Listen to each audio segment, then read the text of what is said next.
കേരളത്തിലെ പ്രധാനപ്പെട്ട മാധ്യമങ്ങളെല്ലാം റിപ്പോർട്ട് ചെയ്തൊരു കാര്യം, കേരളത്തിൽ നരേന്ദ്രമോദി വിമർശിക്കുന്നതിനേക്കാളും നരേന്ദ്രമോദി രാഹുൽ ഗാന്ധിയെ വിമർശിക്കുന്നതിനേക്കാളും കൂടുതൽ വിമർശനം രാഹുൽ ഗാന്ധിക്കെതിരെ LDFന്റെ ഭാഗത്തുനിന്ന് വരുന്നുവെന്നാണ്.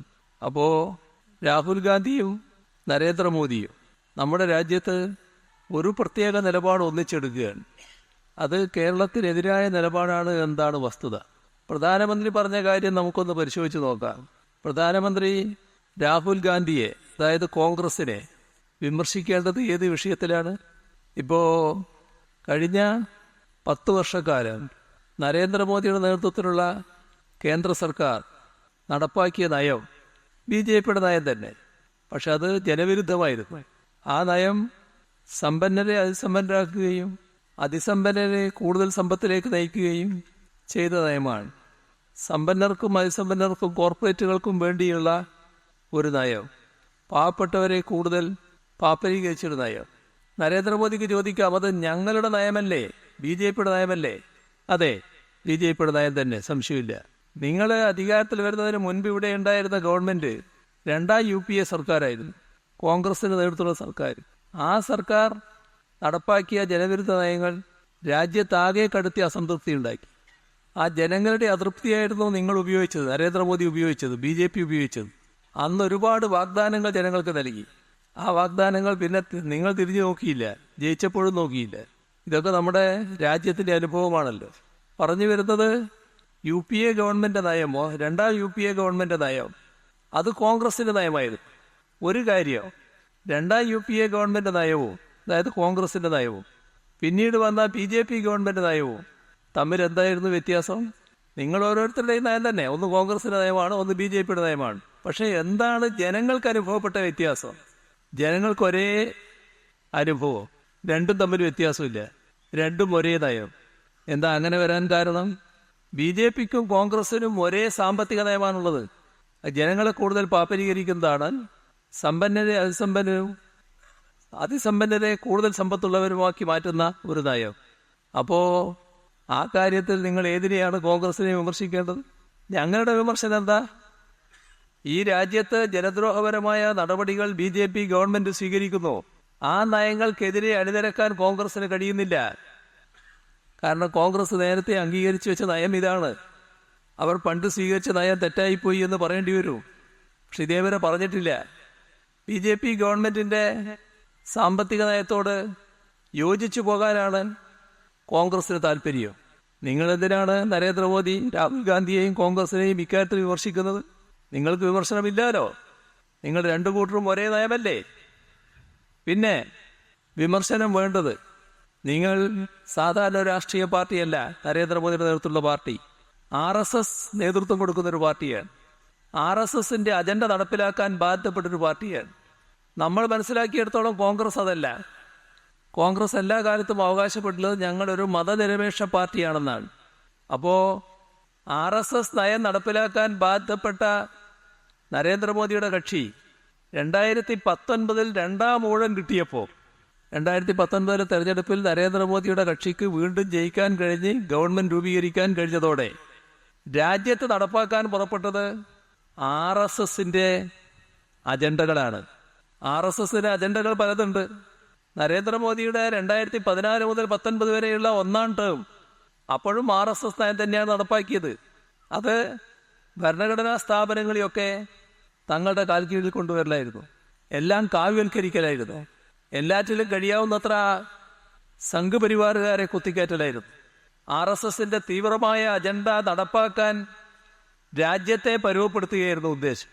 2019 2ാം ഊഴം കിട്ടിയപ്പോൾ RSSന്റെ ഏറ്റവും പ്രധാനപ്പെട്ട അജണ്ട തന്നെ ആദ്യം എടുക്കാൻ തീരുമാനിച്ചു. ഏതാണ് ഏറ്റവും പ്രധാനപ്പെട്ട അജണ്ട? നമ്മുടെ രാജ്യത്തെ മതനിരപേക്ഷത തകർക്കൽ. ഒരു കാലത്തും മതനിരപേക്ഷത RSS അംഗീകരിച്ചിട്ടില്ല, എല്ലാ കാലത്തും തള്ളിപ്പറഞ്ഞിട്ടുണ്ട്. ഇവിടെ 2ാം ഊഴം കിട്ടിയപ്പോൾ മതനിരപേക്ഷത തകർക്കുക എന്ന RSS നയം നടപ്പാക്കാൻ BJP ഗവൺമെന്റ് തീരുമാനിച്ചു. അതിനാണ് പൗരത്വം മതാടിസ്ഥാനത്തിലാക്കിയത്. പൗരത്വം മതാടിസ്ഥാനത്തിലാക്കുന്ന ഭേദഗതിയാണ് പൗരത്വ നിയമ ഭേദഗതിയായി വന്നത്. ഇക്കാര്യത്തിൽ പരക്കെ പ്രതിഷേധമുയർന്നു. ലോകരാഷ്ട്രങ്ങൾ പ്രതിഷേധിച്ചു. രാജ്യത്ത് മിക്ക പാർട്ടികളും മതനിരപേക്ഷ ശക്തികളാകെ പ്രതിഷേധിച്ചു. പക്ഷേ മതനിരപേക്ഷമാണെന്ന് അവകാശപ്പെടുന്ന കോൺഗ്രസിന് പ്രതിഷേധിക്കാൻ കഴിഞ്ഞില്ല.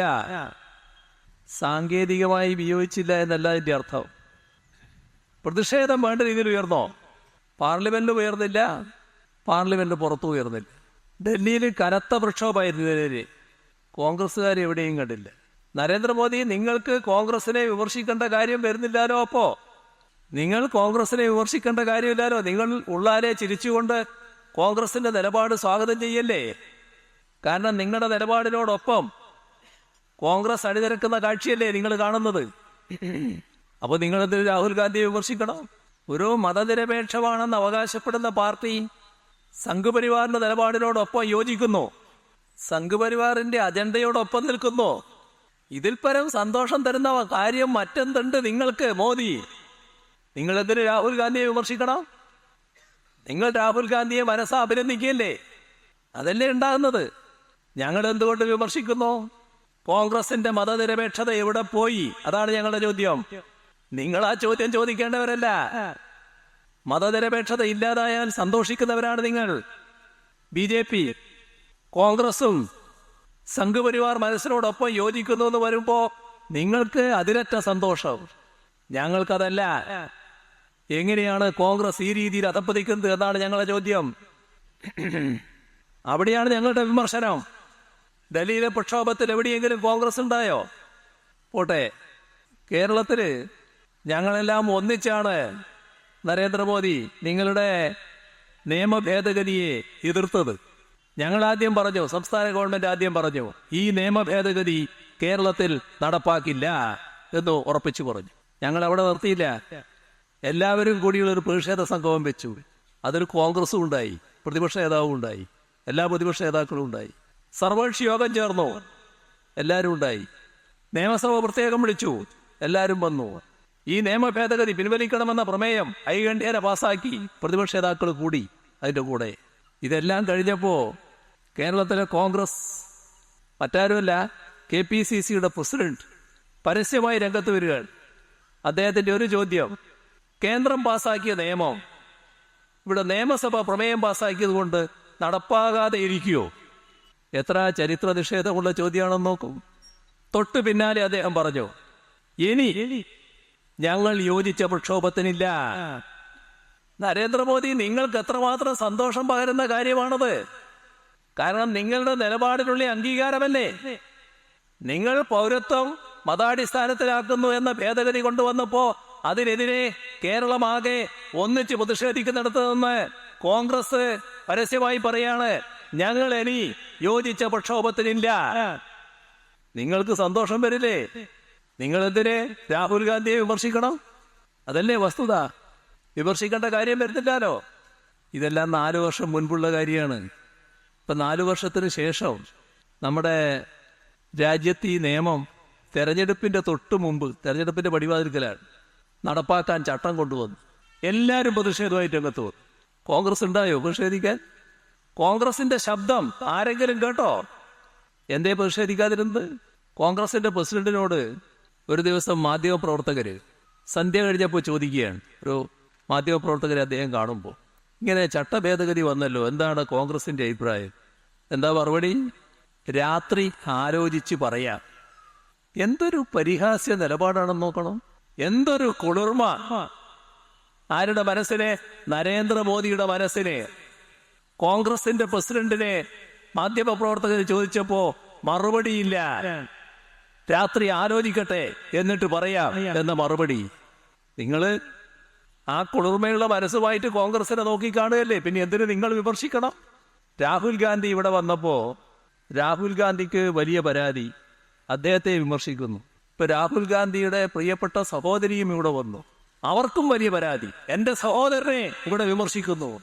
രണ്ടുപേരും മനസ്സിലാക്കിക്കോ, രാഹുൽ ഗാന്ധിയുടെ പേര് ഇവിടെയാണ് പറഞ്ഞത്. അത് ഞാൻ ഒന്നുകൂടി ആവർത്തിക്കാം. രാഹുൽ ഗാന്ധി രാജ്യത്തൊരു യാത്ര നടത്തുകയാണ് ഈ ഘട്ടത്തിൽ. രാജ്യത്തും ലോകത്തുമുള്ള എല്ലാ പ്രശ്നങ്ങളെക്കുറിച്ചും അദ്ദേഹം പ്രതികരിക്കുന്നു. ഈ ഒരു വിഷയത്തെക്കുറിച്ച് മാത്രം പ്രതികരണമില്ല. പൗരത്വ നിയമ ഭേദഗതിയെക്കുറിച്ച് മാത്രം പ്രതികരണമില്ല. എന്താ അങ്ങനെ വന്നത്? ഒരു മതനിരപേക്ഷ പാർട്ടിയാണെന്ന് ഇപ്പോഴും അവകാശപ്പെടുന്നുണ്ടല്ലോ. അങ്ങനെ അവകാശപ്പെടുന്ന കോൺഗ്രസിന്റെ സംഘപരിവാർ മനസ്സിനോടുള്ള യോജിപ്പ് ഞങ്ങൾ വിമർശനപരമായി ഉന്നയിക്കില്ലേ? നരേന്ദ്രമോദി പറയുന്നു, ഞാൻ വിമർശിക്കുന്നതിനേക്കാളും വിമർശിക്കണം. നിങ്ങളെന്തിനു വിമർശിക്കണം? നിങ്ങളുടെ അജണ്ടയല്ലേ, അതിന്റെ കൂടെയല്ലേ രാഹുൽ ഗാന്ധിയും കോൺഗ്രസും നിൽക്കുന്നത്? നിങ്ങളുടെ മനസ്സിനത് കുളിർമ നൽകിയല്ലേ? നിങ്ങളെന്തിനു വിമർശിക്കണം? ഇപ്പോ എല്ലാ പാർട്ടികളും പ്രകടന പത്രിക പുറത്തിറക്കി. ആ പ്രകടന പത്രികയിൽ ഇപ്പോൾ 2 കമ്മ്യൂണിസ്റ്റ് പാർട്ടികൾ ഇറക്കിയ പ്രകടന പത്രിക വ്യക്തമായി പറഞ്ഞു, പൗരത്വ നിയമ ഭേദഗതി റദ്ദ് ചെയ്യും. അർത്ഥശങ്കക്കിടയില്ല. കോൺഗ്രസ് പറഞ്ഞോ വല്ലതും പ്രകടന പത്രികയിൽ? എന്തേ പറയാതിരുന്നത്? എന്തുകൊണ്ടാണ് ശബ്ദിക്കാതിരുന്നത്? സാധാരണക്കാർക്ക് അങ്ങനെ വരില്ലല്ലോ. ഇപ്പോ അവസാനം അതിന്റെ മറ്റു കുറേ കാര്യങ്ങൾ, അതൊന്നും ഞാനിപ്പോൾ പറയുന്നില്ല. നമ്മുടെ കോൺഗ്രസിന്റെ KPCC പ്രസിഡന്റ് ചുമതല വഹിക്കുന്ന UDF കൺവീനർ അദ്ദേഹം അവസാനം പറഞ്ഞത്, ഈ കയ്യോടെ പിടിക്കപ്പെട്ടു ഒന്നും ഇതിലില്ല എന്നുള്ളത്. അപ്പോ പറഞ്ഞത്, ഞങ്ങൾക്ക് മനസ്സില്ല ഉൾപ്പെടുത്താൻ, നിങ്ങൾക്കെന്ത് വേണോ? അതാണ് ശരിയായ ന്യായം. ആ പറഞ്ഞത് കോൺഗ്രസിന്റെ നിലപാടാണ്. പക്ഷേ ഇപ്പോൾ ഒരു വിവരം പുറത്തു വന്നു കേട്ടോ. ആ വിവരം പുറത്തു കൊണ്ടുവന്നത് ഇന്ത്യൻ എക്സ്പ്രസ് ആണ്. അവര് പ്രധാനപ്പെട്ട കോൺഗ്രസ് നേതാക്കൾ, ഈ പ്രകടന പത്രിക തയ്യാറാക്കാനുള്ള സമിതിയിലെ അംഗങ്ങൾ, അവരെ ബന്ധപ്പെട്ടു. അപ്പൊ അവർക്ക് കിട്ടിയ വിവരം അവർ റിപ്പോർട്ട് ചെയ്തിരിക്കുന്നു. അതിൽ പറയാണ്, പൗരത്വ നിയമ ഭേദഗതിയെക്കുറിച്ച് രൂക്ഷമായ രൂപത്തിൽ പ്രകടന പത്രികയിൽ കരടിൽ ഉൾക്കൊള്ളിച്ചിരുന്നു. ആ കരട് അംഗീകരിക്കാൻ നേതാക്കന്മാരുടെ മുന്നിലെത്തി. ഇത് വേണ്ട എന്ന് പറഞ്ഞു. ഈ ഭാഗം ഒഴിവാക്കി. എന്തേ ആ ഭാഗം ഒഴിവാക്കാൻ കാരണം? അതൊരു പ്രശ്നമല്ലേ? നരേന്ദ്രമോദിയുടെ നേതൃത്വത്തിലുള്ള സർക്കാർ കൊണ്ടുവന്ന ഈ ഭേദഗതി കോടാനുകോടി ജനങ്ങളെയാണ് ആശങ്കയിലാഴ്ത്തുന്നത്. വെറും ആശങ്കയാണോ? ഇന്നലെ വരെ ജീവിച്ചതുപോലെ ഈ മണ്ണിൽ തങ്ങൾക്കും കുടുംബത്തിനും തുടർന്ന് ജീവിക്കാൻ കഴിയുമോ എന്ന ആശങ്കയാണ് അവർക്കുള്ളത്. ആ ആശങ്കയിൽ കഴിയുന്ന കോടാനുകോടി ജനങ്ങളോടാണ് ഞങ്ങൾ, നിങ്ങൾ ഒറ്റക്കല്ല, ഞങ്ങളൊപ്പമുണ്ട് എന്ന സന്ദേശം നൽകാൻ വേണ്ടി ശ്രമിച്ചത്. അതിനാണ് കേരള സർക്കാർ ഭരണഘടനാ സാധുത ചോദ്യം ചെയ്തുകൊണ്ട് സുപ്രീം കോടതിയിൽ പോയത്. ഈ നിയമ ഭേദഗതി നമ്മുടെ ഭരണഘടന പ്രകാരം നിലനിൽക്കാത്ത ഒന്നാണ്. അത് നടപ്പാക്കാൻ ചട്ടം കൊണ്ടുവന്നപ്പോൾ ആ ചട്ടങ്ങൾ വന്ന സാഹചര്യത്തിൽ നേരത്തെയുള്ള ഹർജി ഒന്നുകൂടി ബലപ്പെടുത്തി സുപ്രീം കോടതി ഉന്നയിക്കാൻ അഡ്വക്കേറ്റ് ജനറലിനെ മന്ത്രിസഭാ യോഗം ചുമതലപ്പെടുത്തുകയും ചെയ്തു. നിങ്ങളെല്ലാവരും, അല്ലെങ്കിൽ നിങ്ങളിൽ പലരും മഞ്ചേശ്വരം മുതൽ പാറശാല വരെ പൗരത്വ നിയമ ഭേദഗതിക്കെതിരെ LDF തീർത്ത മനുഷ്യച്ചങ്ങലയിൽ പങ്കെടുത്തവരായിരിക്കും. ഡൽഹിയിലും മറ്റു പ്രദേശങ്ങളിലും കനത്ത പ്രക്ഷോഭം ഈ നിയമ ഭേദഗതിക്കെതിരെ ഉയർന്നു. അവിടങ്ങളിലെല്ലാം ഇടതുപക്ഷ നേതാക്കളും ഇടതുപക്ഷ MP-മാരും ഓടിയെത്തി. ഡൽഹിയിൽ അറസ്റ്റ് ചെയ്യപ്പെട്ട കൂട്ടത്തിലെ 2 കമ്മ്യൂണിസ്റ്റ് പാർട്ടികളുടെ ജനറൽ സെക്രട്ടറിമാര്, സീതാറാം യെച്ചൂരി, D. രാജ, പ്രകാശ് കാരാട്ട്, ബൃന്ദ കാരാട്ട്, ബിനോയ് വിശ്വം, അങ്ങനെ ഒരു വലിയ നിര. ഒരു കോൺഗ്രസ്സുകാരനെയും അവിടെ എവിടെയും കണ്ടില്ല. ഇതെല്ലാം ആശങ്കപ്പെടുന്നവരോട് നിങ്ങൾ ഒറ്റക്കല്ല, ഞങ്ങളൊപ്പമുണ്ട് എന്ന സന്ദേശം അവരുടെ അടുത്തെത്തിക്കുന്നതിന് വേണ്ടി സംഘടിപ്പിച്ചതായിരുന്നു. നരേന്ദ്രമോദി പറയുന്നു, രാഹുൽ ഗാന്ധിയെ താൻ വിമർശിക്കുന്നതിനേക്കാളും കേരളത്തിലെ LDF വിമർശിക്കുന്നു. ഇതാണ് കാര്യം. മോദി, നിങ്ങളെ അജണ്ടയോടൊപ്പം നിൽക്കുമ്പോൾ നിങ്ങൾക്ക് വിമർശിക്കേണ്ട കാര്യമില്ല. ഈ രാജ്യം കോൺഗ്രസിൽ നിന്ന് അതല്ല പ്രതീക്ഷിക്കുന്നത്. ആ ഭാഗം തുറന്നു കാട്ടുകയാണ് ഞങ്ങൾ ചെയ്യുന്നത്. മാറ്റം കോൺഗ്രസിനാണ് വരേണ്ടത്. പക്ഷേ മാറ്റത്തിന്റെ രീതിയിലല്ല അവർ പോകുന്നത്. അവർ കൂടുതൽ സംഘപരിവാർ മനസ്സിലേക്ക് പോവുകയാണ്. അതല്ലേ വസ്തുത? നിങ്ങൾ സംഘപരിവാർ അജണ്ട നടപ്പിലാക്കിയ രണ്ടാമത്തെ ഇനം ജമ്മുകാശ്മീരിന്റെ പ്രശ്നം. ജമ്മുകാശ്മീരിന് പ്രത്യേക പദവി ഭരണഘടന ഉറപ്പു നൽകി. 370-ാം വകുപ്പ്. ഭരണഘടന ഉണ്ടായ നാൾ മുതൽ RSS പറയുന്ന കാര്യം, ആ 370-ാം വകുപ്പ് റദ്ദ് ചെയ്യണം. ജമ്മുകാശ്മീരിന്റെ പ്രത്യേക പദവി എടുത്തു കളയണം. നരേന്ദ്രമോദിയുടെ 2ാം ഊഴം, ആ ഗവൺമെന്റ് 2ാം ഊഴം, RSS അജണ്ട നടപ്പാക്കൽ. ഒരു ദിവസം കേന്ദ്ര ആഭ്യന്തരമന്ത്രി പാർലമെന്റ് എഴുന്നേറ്റ് നിൽക്കുന്നു, ഒരു കടലാസ് എടുത്ത് വായിക്കുന്നു. അതിലൊന്ന് ജമ്മുകാശ്മീരിന്റെ പ്രത്യേക പദവി ഭരണഘടനയിലെ 370-ാം വകുപ്പ് റദ്ദു ചെയ്യുന്നു.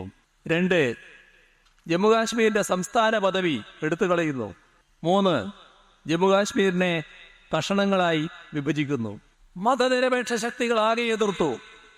രാജ്യത്ത് വലിയ പ്രതിഷേധമുയർന്നു. ആ പ്രതിഷേധത്തിന്റെ തോതിൽ കോൺഗ്രസിൽ നിന്ന് പ്രതിഷേധമുയർന്നോ? സാങ്കേതികമായി വിയോജിച്ചില്ല എന്നല്ല, ഇത്രയും ഗൗരവമായ വിഷയത്തിൽ പാർലമെന്റിനകത്തും പുറത്തും കോൺഗ്രസിന്റെ കനത്ത ശബ്ദം ഉയർന്നോ? എന്തേ ഉയരാതിരുന്നത്? സംഘപരിവാർ അജണ്ട നരേന്ദ്രമോദിയുടെ സർക്കാർ നടപ്പാക്കുമ്പോ കോൺഗ്രസിന് ഉച്ചത്തിൽ പ്രതിഷേധിക്കാൻ എന്താണ് വൈക്ലഭ്യം? നരേന്ദ്രമോദി നിങ്ങൾ പറയുന്നു രാഹുൽ ഗാന്ധിയെ താൻ വിമർശിക്കുന്നതിനേക്കാളും കേരളത്തിൽ LDF വിമർശിക്കുന്നുവെന്ന്. നിങ്ങളെന്തിന് ഇതിനെ വിമർശിക്കണം? നിങ്ങളുടെ അജണ്ടയോടൊപ്പം നിൽക്കുന്ന മനസ്സ് കാണിക്കുമ്പോ നിങ്ങൾക്ക് നല്ല സന്തോഷമല്ലേ? നിങ്ങൾ വിമർശിക്കേണ്ട കാര്യമില്ലല്ലോ.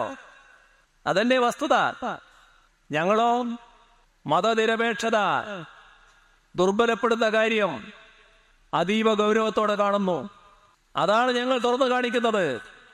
സംഘപരിവാർ മനസ്സ് എങ്ങനെ കോൺഗ്രസിന് വരുന്നു?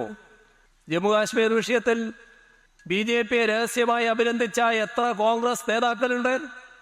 ഒരാളുടെ കാര്യം രഹസ്യമല്ല, പരസ്യ. ആരാത്? രാജ്യസഭയിലെ കോൺഗ്രസിന്റെ ചീഫ് വിപ്പ്. അദ്ദേഹത്തിന് ആവേശം അടക്കാൻ പറ്റിയില്ല. എന്തൊരു നല്ല കാര്യം BJP ചെയ്തത്. ജമ്മുകാശ്മീരിന്റെ പ്രത്യേക പദവി എടുത്തു കളയുന്നു, സംസ്ഥാനം അല്ലാതാക്കുന്നു. ആവേശം അടക്കാൻ പറ്റാതെ അദ്ദേഹം കോൺഗ്രസ് വിട്ടു, BJPയിൽ ചെന്നു. BJP അദ്ദേഹത്തെ സ്വീകരിച്ചു, വീണ്ടും രാജ്യസഭാംഗമാക്കി, രാജ്യസഭയിലേക്ക് തിരിച്ചയച്ചു. നരേന്ദ്രമോദിക്ക് സന്തോഷം, BJPക്ക് സന്തോഷം, സംഘപരിവാറിനാകെ സന്തോഷം. സംഘപരിവാർ മനസ്സിനോടൊപ്പം കോൺഗ്രസ് നിൽക്കുന്നു. ഞങ്ങളത് തുറന്നു കാണിക്കേണ്ട ബാധ്യതയുണ്ട്. അതാണ് ഞങ്ങൾ ചെയ്യുന്നത്. നിങ്ങൾക്കുള്ള സന്തോഷം, അതിന്റെ ഭാഗമായി നിങ്ങൾക്കൊന്നും പറയാനില്ല ഈ കാര്യത്തിൽ. സ്വാഭാവികമാണത്, അത് ഞങ്ങൾ മനസ്സിലാക്കുന്നു. നരേന്ദ്രമോദി അങ്ങയുടെ സർക്കാർ NIA ഭേദഗതി ചെയ്യാൻ തീരുമാനിച്ചു. ഈ രാജ്യത്തെ കടുത്ത ഒരു നിയമം, അതിനെ കൂടുതൽ കടുപ്പിക്കാനാണ്. എന്താ ഉദ്ദേശം എന്നൊക്കെ എല്ലാവർക്കും അറിയാം. എന്താ കോൺഗ്രസ് സ്വീകരിച്ച നില? ഈ ബില്ലിനെ എതിർക്കാൻ തയ്യാറായില്ല. ലോക്സഭയുടെ അനുഭവം, ബില്ലിനെ എതിർത്തത് ആകെ 6 പേര്. അതിലൊന്ന് ആലപ്പുഴയിലെ ആരിഫ്. നരേന്ദ്രമോദിക്ക് സന്തോഷം പകരുന്ന കാര്യമല്ലേ? നിങ്ങളെ അജണ്ടയുടെ കൂടെയല്ലേ കോൺഗ്രസ് നിൽക്കുന്നത്? നിങ്ങളെന്തിനതിനെ വിമർശിക്കണം? പക്ഷെ ഞങ്ങൾ തുറന്നു കാണിക്കണ്ടേ? നിങ്ങളുമായി ചേരുന്ന അവസ്ഥ ഞങ്ങൾ തുറന്നു കാണിക്കട്ടെ. ഈ രാജ്യത്തെ ഏറ്റവും കടുത്ത കരിനിയമം UAPA, അതിനെ കൂടുതൽ കരിനിയമമാക്കാൻ ഭേദഗതി കൊണ്ടുവരുന്നു. എന്തിനാണ് അതൊക്കെ എന്ന് എല്ലാവർക്കും അറിയാലോ. ആ ഭേദഗതി വന്നപ്പോ കോൺഗ്രസ് BJPയുടെ കൂടെ. എന്തൊരു സന്തോഷം നരേന്ദ്രമോദിക്കും കൂട്ടർക്കും. എതിർക്കേണ്ട കോൺഗ്രസ് അല്ലേ കൂടെ നിൽക്കുന്നത്. നിങ്ങൾ എന്തിനു വിമർശിക്കണം? നിങ്ങൾ സന്തോഷിക്കുകയല്ലേ? ഞങ്ങൾ മതനിരപേക്ഷതയുടെ സംരക്ഷണമാണ് ആഗ്രഹിക്കുന്നത്. RSS അജണ്ട അനുസരിച്ച് കാര്യങ്ങൾ നടന്നുകൂടാ എന്നാണ് ഞങ്ങൾ ചിന്തിക്കുന്നത്. അതിന്റെ ഭാഗമായി ആ കാര്യങ്ങൾ തുറന്നു കാണിക്കാനുള്ള ബാധ്യത ഞങ്ങൾക്കുണ്ട്. അതാണ് ഞങ്ങൾ നിറവേറ്റിയത്. അത് ചെയ്യണ്ടേ ഞങ്ങൾ? ഇങ്ങനെ എത്രയെത്ര അനുഭവങ്ങൾ. ഇനി വേറൊരു ഭാഗം, കേരളത്തിലെ കഴിഞ്ഞ തെരഞ്ഞെടുപ്പില് 2019 18 പേരാണല്ലോ UDFന്റെ ഭാഗമായിട്ട് ഇപ്പോ പാർലമെന്റ് അംഗങ്ങളായിട്ടുള്ളവര്. ഈ 18-അംഗ സംഘം ഏതെങ്കിലും ഘട്ടത്തിൽ കേരളത്തിന്റെ പ്രശ്നങ്ങളോടൊപ്പം നിന്നോ? നരേന്ദ്രമോദിയാണല്ലോ ഈ പ്രശ്നം എടുത്തിട്ടത്. ഞങ്ങള് നരേന്ദ്രമോദി പറയുന്നതിനേക്കാളും രാഹുൽ ഗാന്ധിയെയും കോൺഗ്രസിനെയും വിമർശിക്കുന്നതാണല്ലോ അദ്ദേഹത്തിനുള്ള പരാതി. ഞങ്ങൾ നേരിട്ട കെടുതിയൊന്ന് ആലോചിച്ച് നോക്കൂ. ഈ കേരളം നൂറ്റാണ്ടിലെ മഹാപ്രളയം, ആ മഹാപ്രളയം നേരിടുമ്പോ നിങ്ങൾ നരേന്ദ്രമോദിയുടെ സർക്കാർ കേരളത്തിന് പ്രത്യേക പരിഗണന നൽകിയോ? കേരളത്തെ തകർത്തെറിഞ്ഞ പ്രളയമല്ലേ? നാം പ്രത്യേക പാക്കേജ് ചോദിച്ചു. പ്രത്യേക പാക്കേജില്ല, പ്രത്യേക സഹായമില്ല. സ്വാഭാവികമായി നിങ്ങളുടെ നിലപാടിനെതിരെ കേരളം ഒറ്റക്കെട്ടായി എതിർപ്പ് രേഖപ്പെടുത്തേണ്ടതല്ലേ? കോൺഗ്രസ് നിങ്ങളോടൊപ്പമല്ലേ നിന്നത്?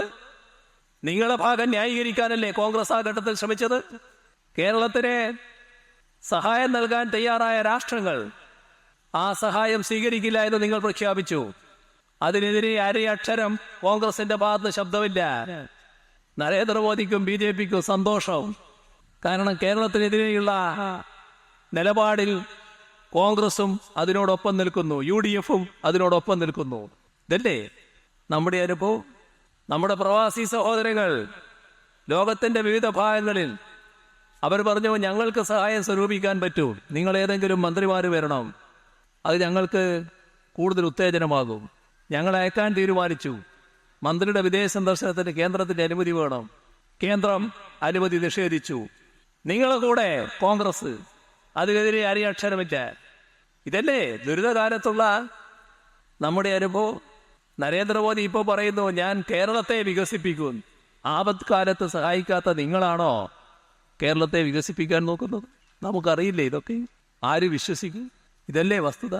ഈ 18 സംഘത്തിന്റെ കാര്യം എടുത്താൽ, നിങ്ങൾ കേരളത്തോടുള്ള പ്രത്യേക പക തീർക്കൽ നരേന്ദ്രമോദിയുടെ ഗവൺമെന്റ്, 1 ഇഞ്ച് കേരളം മുന്നോട്ട് പോകാൻ പറ്റാത്ത അവസ്ഥ സൃഷ്ടിക്കൽ, സാമ്പത്തികമായി ഞെരുക്കൽ എല്ലാം നിങ്ങളുടെ ഭാഗത്തുണ്ടായി. അപ്പോ ഞങ്ങള് MP-മാരുടെ കോൺഫറൻസിൽ അവരോട് പറഞ്ഞു, നിങ്ങൾ എല്ലാവരും കൂടി സംയുക്തമായി കേന്ദ്ര ധനമന്ത്രിയെ കാണണം, നിവേദനം കൊടുക്കണം. എല്ലാവരും സമ്മതിച്ചു. പക്ഷേ തയ്യാറല്ല ഒപ്പിടാൻ. 2ാമത്തെ തവണ ഇതേ കാര്യം ആവർത്തിക്കുകയാണ്. അപ്പോ നിവേദനം ഒപ്പിടാൻ കൊണ്ടുവന്നപ്പോൾ അവർ പറഞ്ഞു, ഞങ്ങൾ ഒപ്പിടാം, ഒരു വാചകം കൂടി എഴുതണം. അതെന്താ? കേരളത്തിലെ ഗവൺമെന്റിന്റെ കെടുകാര്യസ്ഥ കൊണ്ടാണ് ഇതൊക്കെ സംഭവിക്കുന്നത് എന്ന് എഴുതി വെക്കണം. എങ്ങനെയുണ്ട്? നാം കൊടുക്കുന്ന നിവേദനം കേന്ദ്ര ഗവൺമെന്റ് കാണിക്കുന്ന അവഗണന, വിവേചനം, അതിനെതിരെ. അപ്പൊ അതിൽ പറയാൻ, ഇതൊന്നും സംഭവിക്കുന്നത് നിങ്ങളുടെ കുറ്റം കൊണ്ടല്ല, ഞങ്ങളുടെ സംസ്ഥാനത്തൊരു ഗവൺമെന്റ് ഉണ്ട്, ആ ഗവൺമെന്റ് കെടുകാര്യസ്ഥ കൊണ്ടാണ്. നരേന്ദ്രമോദി, നിങ്ങൾക്ക് സന്തോഷം പകരുന്ന ഏറ്റവും വലിയ നിലപാടല്ലേ അത്? ഈ കേരളത്തിലെ കോൺഗ്രസും UDFും നിങ്ങളെ പൂർണ്ണമായി ന്യായീകരിക്കുകയല്ലേ, നിങ്ങളെ പൂർണ്ണമായി ചാരി നിൽക്കുകയല്ലേ? അതിൽ പരം സന്തോഷം നിങ്ങൾക്ക് ലഭിക്കാനുണ്ടോ? നിങ്ങൾ എന്തിനെ കോൺഗ്രസിനെ വിമർശിക്കണം? അതല്ലേ വസ്തുത. ഞങ്ങളുടെ നിലനിൽപ്പിന്റെ പ്രശ്നമാണ്. എന്താ നിങ്ങൾ കാണിച്ചത്? ഞങ്ങളെ ഗത്യന്തരമില്ലാതെയാണല്ലോ സുപ്രീം കോടതിയുടെ മുന്നിലേക്ക് പോയത്. അതിൽ പറഞ്ഞു, 7 വർഷം കേന്ദ്ര ഗവൺമെന്റ് മുടക്കിയ സംഖ്യ, കേരളത്തിന് കിട്ടേണ്ടിയിരുന്നത് കേന്ദ്ര ഗവൺമെന്റ് മുടക്കിയത് കൊണ്ട് കേരളത്തിന്റെ കയ്യിൽ കിട്ടാതിരുന്ന സംഖ്യ എത്രയാത്? 1,07,500 കോടിയിൽ പരം രൂപ. എങ്ങനെ മുന്നോട്ട് പോകും കേരളം? 7 വർഷത്തിൽ 2 വർഷം വിട്ടുകള. ഇവരതല്ല, 5 വർഷം ഇവരതും കൂടിയാണല്ലോ. ഇവരെന്തെങ്കിലും പറഞ്ഞോ ഇതിനെതിരെ? ഏതെങ്കിലും ഘട്ടത്തിനെതിരെ ശബ്ദിച്ചോ? ഇപ്പോ നരേന്ദ്രമോദി പറയുന്നു, കേരളം സുപ്രീം കോടതിയിൽ പോയി, അവിടുന്ന് കനത്ത തിരിച്ചടി കേരളത്തിലേറ്റ്. ഏതാ തിരിച്ചടി? സുപ്രീം കോടതി കേന്ദ്ര ഗവൺമെന്റിനോട് പറയാണ്, നിങ്ങൾ എന്താണ് ഈ കാണിക്കുന്നത്? കേരളത്തിന് ന്യായമായും അർഹതപ്പെട്ടതല്ലേ 13,000 കോടിയിൽ പരം രൂപ, ആദ്യം അത് അനുവദിക്കൂ. അപ്പോഴാണ് നേരത്തെ പറഞ്ഞ ഉടക്കൊക്കെ മാറി 13,000 പരം കോടി രൂപ കേരളത്തിൽ അനുവദിക്കാൻ തയ്യാറായത്. ഇതൊരു ഔദാര്യമല്ല, നമ്മുടെ നാടിന് അർഹതപ്പെട്ടതാണ്. ആ അർഹതപ്പെട്ട പണം കിട്ടുന്നതിന് പോലും സുപ്രീം കോടതിയുടെ ഇടപെടൽ വേണ്ടി വരും. ഇതില് BJP ഗവൺമെന്റ് ഉയർത്തിയ വിദണ്ഡവാദങ്ങളുണ്ട്. ആ വിദണ്ഡവാദങ്ങളുടെ കൂടെയായിരുന്നു ഈ 18 സംഘവും കോൺഗ്രസും. ആ 18 സംഘത്തിൽ ഒരാളാണ് രാഹുൽ ഗാന്ധി. ഇപ്പൊ രാഹുൽ ഗാന്ധി അടക്കമുള്ള ആ 18 സംഘം സ്വീകരിച്ച നിലപാടിനെ നിങ്ങൾ മനസ്സാ പുകഴ്ത്തുകയായിരുന്നില്ലേ നരേന്ദ്രമോദി? അതല്ലേ വസ്തുത. നിങ്ങൾ പറയുന്നു, ഞങ്ങൾക്ക് കേരളത്തിന് കനത്ത തിരിച്ചടിയായിട്ടത്. സുപ്രീം കോടതി എന്താ ചെയ്ത്? സുപ്രീം കോടതി പറഞ്ഞു, അവസാനം വാദം കേട്ടു. അതിനുശേഷം പറഞ്ഞു, ഗൗരവമേറിയ പ്രശ്നങ്ങളാണ് കേരളം ഉയർത്തിയിരിക്കുന്നത്. ഞങ്ങൾ, അതായത് സുപ്രീം കോടതി, ഇതേവരെ കടക്കാത്തൊരു മേഖലയാണ്. അതായത് സാമ്പത്തിക ഫെഡറലിസമാണ് കേരളം ഉയർത്തിയ പ്രശ്നം. അതിനെതിരെയാണ് കേന്ദ്ര ഗവൺമെന്റ് സ്വീകരിക്കുന്ന സമീപനം. എന്താണ് കേരളത്തിന്റെ വിമർശനം? അതാണ് ഹർജിയുടെ സത്ത. സുപ്രീം കോടതി ഇതേവരെ കടക്കാത്ത ഒരു മേഖലയാണ്. ഇത് ഗൗരവമായി പരിശോധിക്കേണ്ടതുണ്ട്, വിശദമായി വാദം കേൾക്കേണ്ടതുണ്ട്. അതിനായി 5 അംഗ ഭരണഘടനാ ബെഞ്ചിന് വിടുന്നു. എന്താ അത്? കേരളത്തിന്റെ വാദം അംഗീകരിച്ച് കൂടുതൽ വാദത്തിനായി ഭരണഘടനാ ബെഞ്ചിന് വിടുന്നു. ദേശീയ തലത്തിലുള്ള ഒരു പ്രശ്നമായിട്ട് അത് മാറുന്നു. ഈ ഘട്ടത്തിൽ എപ്പോഴെങ്കിലും ഈ 18-അംഗ സംഘത്തിന്റെ ശബ്ദം ആരെങ്കിലും കേട്ടോ കേരളത്തിന് അനുകൂലമായിട്ട്? എല്ലായ്പ്പോഴും BJP-യെ ചാരി BJP ഗവൺമെന്റിനോടൊപ്പം അതല്ലേ ഉണ്ടായത്? അപ്പോ നരേന്ദ്രമോദിക്ക് അവരെ വിമർശിക്കേണ്ട കാര്യമില്ല. നരേന്ദ്രമോദിക്ക് ഉള്ളാലെ സന്തോഷമാണ് ആ നിലപാടിൽ. നമുക്ക് ആ സന്തോഷമല്ല. ഇത്തരമൊരവസ്ഥയിലേക്ക് കോൺഗ്രസ് എത്തുന്നല്ലോ എന്ന ചിന്തയാണ് നമുക്ക്. അത് ജനങ്ങളുടെ മുന്നിൽ തുറന്നു കാണിക്കേണ്ട ബാധ്യത LDF-നുണ്ട്. അതാണ് LDF ചെയ്യുന്നത്. ഇവിടെ ചുരുക്കത്തിൽ സംഭവിച്ചത് എന്താ? BJP-ക്ക് ഒരു കേരള വിരുദ്ധ സമീപനമുണ്ട്. അത് സ്വാഭാവികമാണ്. അവരെ കേരളം സ്വീകരിക്കുന്നില്ല. അതിനോടുള്ളൊരു വിരോധം. കോൺഗ്രസിനും UDF-നും എങ്ങനെ വിരോധം വന്നു? ഇവരെ ഇവിടെ തെരഞ്ഞെടുക്കപ്പെട്ടു പോയവരല്ലേ. അവരെ എന്തിനാണ് കേരളത്തിനെതിരായ സമീപനം BJP-യോടൊപ്പം നിന്നുകൊണ്ട് സ്വീകരിക്കുന്നത്? ഫലത്തിൽ രണ്ടു കൂട്ടരും കേരള വിരുദ്ധ സമീപനം സ്വീകരിച്ചു. കേരള വിരുദ്ധ സമീപനം സ്വീകരിച്ചവരെ ജനം തിരിച്ചറിയുന്നു. അതാണ് ഈ തെരഞ്ഞെടുപ്പിന്റെ ഏറ്റവും വലിയ പ്രത്യേകത. ഈ 5 വർഷക്കാലത്തെ അനുഭവം വിലയിരുത്തുമ്പോൾ കേരളം ഈ കേരള വിരുദ്ധ സമീപനം സ്വീകരിച്ചവർക്കെതിരെയുള്ള നിലപാടിലാണ് എത്തുന്നത്. അതിന്റെ ഭാഗമായി കേരളമാകെ എല്ലാ മണ്ഡലങ്ങളിലും LDF അനുകൂല തരംഗം അലയടിച്ചു വരികയാണ്. ഇതാണ് ഇന്ന് കേരളത്തിന്റെ അവസ്ഥ. ഇവിടെ സഖാവ് ബാലകൃഷ്ണൻ മാസ്റ്ററാണ് ഇടതുപക്ഷ ജനാധിപത്യ മുന്നണിയുടെ സ്ഥാനാർത്ഥിയായി മത്സരിക്കുന്നത്. ബാലകൃഷ്ണൻ മാസ്റ്ററെ ആർക്കും പരിചയപ്പെടുത്തേണ്ട കാര്യമില്ല. അദ്ദേഹത്തിന്റെ സ്ഥാനാർത്ഥിത്വം വന്നു കഴിഞ്ഞ ഉടനെ തന്നെ എല്ലാവരും അദ്ദേഹത്തെ ഹൃദയത്തിൽ സ്വീകരിച്ചു കഴിഞ്ഞു. ഏറ്റവും വലിയ സ്വീകാര്യത സ്ഥാനാർത്ഥിത്വത്തിന് ലഭിച്ചു കഴിഞ്ഞു എന്താണ് ഇതിനകമുള്ള എല്ലാ കാര്യങ്ങളും വ്യക്തമാക്കുന്നത്. കാരണം എല്ലാ കാലത്തും എല്ലാ പ്രശ്നങ്ങളിലും ഇവിടെ ജനങ്ങളുടെ കൂടെ ബാലകൃഷ്ണ മാഷ് ഉണ്ടായിരുന്നു. അത്തരമൊരു പ്രതിനിധിയാണ് ഞങ്ങൾക്ക് ആവശ്യം എന്ന് ജനങ്ങൾ കരുതുന്നു. നിലപാടിൽ തെളിമയും ആശയത്തിൽ നല്ല വ്യക്തതയും എല്ലാ കാലത്തും ബാലകൃഷ്ണ മാസ്റ്റർക്ക് ഉണ്ടായിട്ടുണ്ട്. ഒരു തരത്തിലുള്ള ആശയക്കുഴപ്പവും ഉണ്ടാവില്ല. രാജ്യത്തെ പ്രശ്നമായാലും കേരളത്തെ ബാധിക്കുന്ന പ്രശ്നമായാലും കാസർഗോഡ് മണ്ഡലത്തിന്റെ പ്രശ്നങ്ങളായാലും അതിലെല്ലാം വ്യക്തതയാർന്ന നിലപാട് സ്വീകരിക്കാൻ ബാലകൃഷ്ണ മാസ്റ്റർക്ക് കഴിയും. അതാണ് ജനങ്ങളും വോട്ടർമാരും ആഗ്രഹിക്കുന്നത്. അതുകൊണ്ട് തന്നെ ബാലകൃഷ്ണ മാസ്റ്ററുടെ സ്ഥാനാർത്ഥിത്വം പ്രഖ്യാപിച്ചത് മുതൽ ദിനംതോറും സ്വീകാര്യത വർദ്ധിച്ചു വരികയാണ് ഉണ്ടായിട്ടുള്ളത്. ബാലകൃഷ്ണ മാസ്റ്ററുടെ ചിഹ്നം അരിവാൾ ചുറ്റിക നക്ഷത്രം. അരിവാൾ ചുറ്റിക നക്ഷത്രം അടയാളത്തിൽ വോട്ട് രേഖപ്പെടുത്തി ബാലകൃഷ്ണ മാസ്റ്ററെ വൻപിച്ച ഭൂരിപക്ഷത്തോടെ പാർലമെന്റിലേക്ക് അയക്കുക എന്ന് അഭ്യർത്ഥിച്ചുകൊണ്ട് അവസാനിപ്പിക്കുന്നു. നിങ്ങൾക്ക് എൻ്റെ അഭിവാദ്യങ്ങൾ.